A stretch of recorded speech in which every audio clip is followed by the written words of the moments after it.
নমস্কার বন্ধুরা, আজকের আমাদের বাড়ি হইছে পটলের এক ভিন্ন স্বাদের রেসিপি। প্রথম পটলগুলাকে সিলাই লিয়া হালকা করে গা সিলাই দিতে হইব। তারপরে কড়াই একটু বেশি পরিমাণে তেল দিয়া পটলগুলাকে ছাড়িয়ে দিব।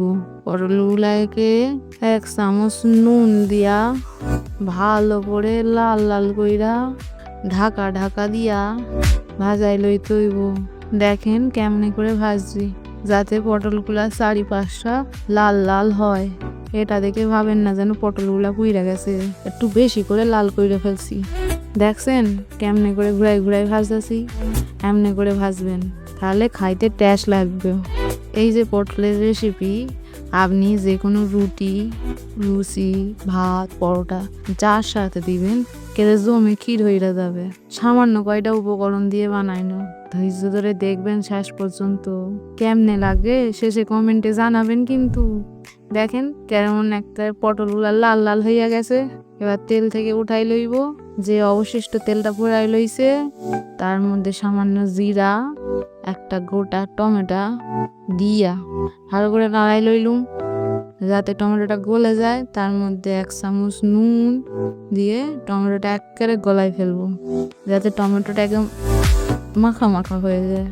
তারপরে দইয়ের মধ্যে 1 চামচ হলুদ, 1 চামচ লঙ্কা গুঁড়া, 1 চামচ ধনে গুঁড়া এবং স্বাদ পরিমাণ চিনি দিয়া দইটাকে ভালো করে ফাটাই লইতে হইব। দেখেন টমেটো কেমন গইলা গেছে। এর মধ্যে এই ফেটিয়ে রাখা দই, হলুদ, লঙ্কা এবং ধনে মিশ্রণটারে মশলার মধ্যে ঢালাই দিব। দিয়ে মশলাগুলোকে ভালো করে একটু জল দিয়া কষাই লইতে হইব যতক্ষণ না মশলা থেকে তেল ছাইড়া যাচ্ছে। দেখেন জল দেওয়ার পরে মশলাগুলোকে একটু ঢাকা দিয়া ফুটাই লইতে হইব। দেখেন ঢাকনা খোলার পরে কেমন মশলা থেকে সুন্দর তেল ছাইড়া গেছে।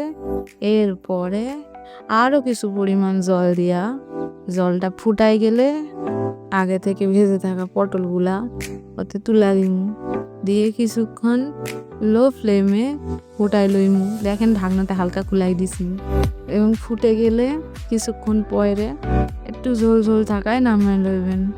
এই আমাদের তৈরি নিরামিষ স্বাদের দই পটল, সামান্য কিছু উপকরণ দিয়ে। কেমন হয়েছে কমেন্টে অবশ্যই জানাবেন, আর লাইক আর সাবস্ক্রাইব করে যাবে।